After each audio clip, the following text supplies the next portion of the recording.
Train में बैठी सोनाली का मुस्कुराता चेहरा सफर के 8 घंटे बीत जाने के बाद भी बरकरार था। वजह थी प्रिया की शादी।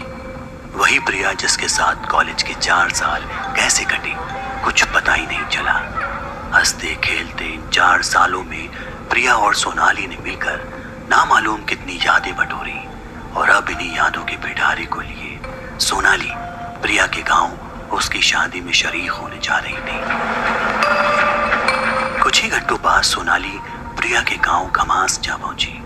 काफी खूबसूरत और शांत गांव, जंगलों के बीचों बीच घने दरख्तों से घिरा हुआ ये गांव मानो बाहरी दुनिया से बिल्कुल अलग था। आजकल इतनी शांति शहर में कहां देखने को मिलती है। सोनाली प्रिया के घर के करीब पहुंच चुकी थी। अभी सोनाली इन्हीं ख्यालों में डूबी थी कि उसके सामने एक बेहद ही अजीब सा मंजर पेश हुआ। एक आदमी अपने सिर को एक पेड़ पर मार रहा था। एक के बाद एक जोर जोर से चिल्लाते हुए आदमी तेज तेज अपना सर पटक रहा था। पता नहीं वो ऐसा क्यों कर रहा था, लेकिन अब उसके सिर से खून निकलने लगा था। पेड़ के नीचे पड़ी मिट्टी उस आदमी के खून से पूरी लहूलुहान हो गई थी। सोनाली उसे और उसकी ये अजीब सी हरकत देख बुरी तरह डर गई, लेकिन फिर उसने खुद पर काबू पाया और उसके पास जाने के लिए कदम बढ़ाया। लेकिन अचानक पीछे से आवाज आई, सोनाली सोनाली कहाँ जा रही हो? पागल, इतने सालों बाद मिली हो, अपनी दोस्त को गले भी नहीं लगोगी? यह आवाज प्रिया की थी।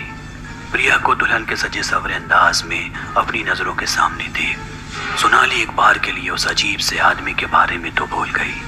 उसे बस याद रहा तो बस अपनी बेस्ट फ्रेंड से बहुत सारी बातें करना। लेकिन फिर ना जाने क्यों उसने एक नजर पलटकर उस आदमी को देखना चाहा, मगर अब वो आदमी वहां नहीं था। सोनाली को थोड़ा अजीब लगा, लेकिन फिर प्रिया के साथ बातों में मसरूफ सोनाली घर की ओर कदम बढ़ाती है और उसकी नजर घर के चारों तरफ बने सफेद घेरे पर जा टिकती है।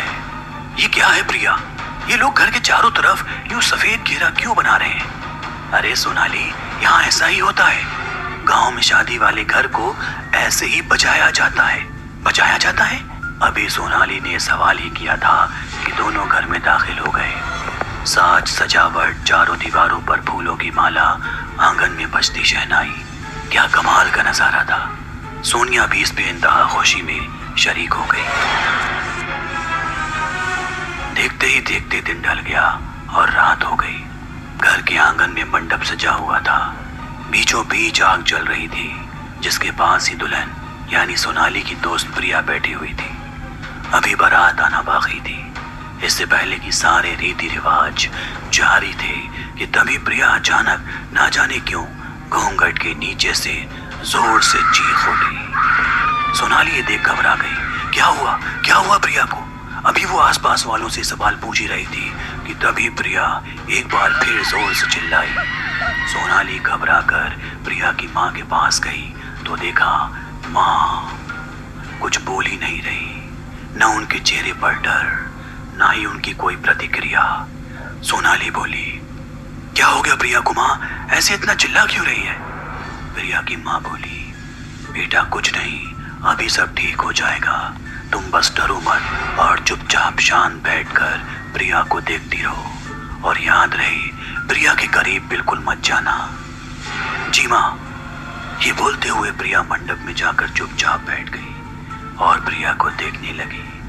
तभी एक जोरदार चीख के साथ प्रिया ने मंडप के बीचों बीच जलती अग्नि में अपने हाथ डाल दिए। सोनाली की नजर प्रिया के हाथों में पड़ी। काले लंबे नाखून और काली चमड़ी वाले उसके हाथ जैसे किसी भेड़िए के दिख रहे थे। उसका घूंघट अभी लटक रहा था और उसके अंदर से प्रिया का चेहरा हल्का हल्का ही नजर आ रहा था। अचानक प्रिया एक बार फिर जोर से चीखी।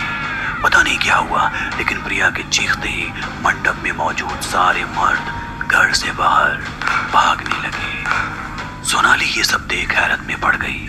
वो प्रिया की माँ के पास जाने ही वाली थी कि उसने देखा कि प्रिया के दाहिने हाथ की छोटी वाली उंगली का नाखून टूट गया है और उससे खून निकल रहा है। सोनाली ये देख फौरन प्रिया की तरफ भागी और उसे संभालने की कोशिश करने लगी। तभी प्रिया के सिर से उसका घूंघट उतर गया और सामने आया वो मंजर जिसे देख सोनाली के होश उड़ गए। उसने कभी अपने सपने में भी नहीं सोचा था कि वो अपनी बेस्ट फ्रेंड को इस हालत में देखेगी। सोनाली की दोनों आंखें खून सी लाल, बड़े बड़े दांत, फटे होंठ और मुंह से टपकता खून। सोनाली बहुत डर गई। वो चिल्लाना चाहती थी, लेकिन प्रिया ने उसे गले से पकड़ लिया। उसका सारा डर और खौफ गले में ही कैद होकर रह गया। तभी प्रिया की माँ जोर से चिल्लाई, सोनाली बेटा, चिंता मत करो, बाबा आते ही होंगे, तुम बस हिम्मत बनाए रखो, आंख मत बंद करना, उसे देखते ही रहना। इतना बोलते ही सारी औरतें उठकर घर से बाहर चली गई। अब उस घर में बस सोनाली और प्रिया के जिस्म पर हावी कोई गुमनाम सा साया था।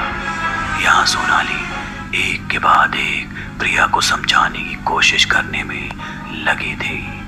प्रिया, मैं तुम्हारी दोस्त, मुझे छोड़ दो, हम साथ में रहते थे ना, याद करो कुछ प्रिया। और उसकी सारी कोशिशें नाकाम थी।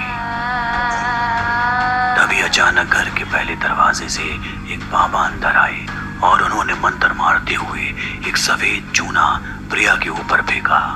2 से 3 बार ऐसा करने पर अचानक ही प्रिया का जिस्म ढीला पड़ गया और उसने सोनाली को छोड़ दिया। सोनाली जमीन पर गिरते ही बेहोश हो गई। फिर अगली सुबह उसकी आंख बिस्तर पर खुली। उसको बीते रात की हल्की हल्की तस्वीरें याद थी। उठते ही फौरन प्रिया को तलाशने लगी, लेकिन पूरे घर में प्रिया का कोई नामो निशान न था। तभी अचानक सामने से प्रिया की माँ आई। क्या हुआ बेटा, किसे ढूंढ रही हो? प्रिया तो कल ही रात चली गई अपने घर। घर चली गई? पर कल रात तो... हाँ, मैं जानती हूँ तुम क्या सोच रही हो, तो चलो मैं तुम्हें बताती हूँ। दरअसल बेटा, यहाँ हमारा खूबसूरत सा गांव का मांस शापित है एक मरहूम के शाप से। कल रात किसी ने घर के चारों तरफ घिरे उस सफेद घेरे को मिटा दिया था, जिस कारण वो काली परछाई प्रिया को वश में कर लेती है। लेकिन फिर बाबा ने उसे सही कर दिया। पर माँ, शराब क्यों और किसने दिया? बेटा, इसी गांव की एक लड़की ने। वो नहीं चाहती थी कि इस गांव में कभी कोई सुहागन हो। आज से करीब 40 साल पहले एक लड़की रश्मि एक लड़के से प्यार करती थी और अपने घर वालों के खिलाफ जाकर उससे शादी करने वाली थी। लेकिन उसके पिता और चारों भाइयों ने मंडप में उसे गोली मारकर मौत की नींद सुला दिया और उसके पति को आग में फेंक जिंदा जला दिया। तब से हर शादी को उससे बचाने के लिए घर के चारों तरफ पूजा मंत्र कर सफेद घेरा बना दिया जाता है और उसके आने पर मंडप से सारे मर्दों को बाहर भेज दिया जाता है।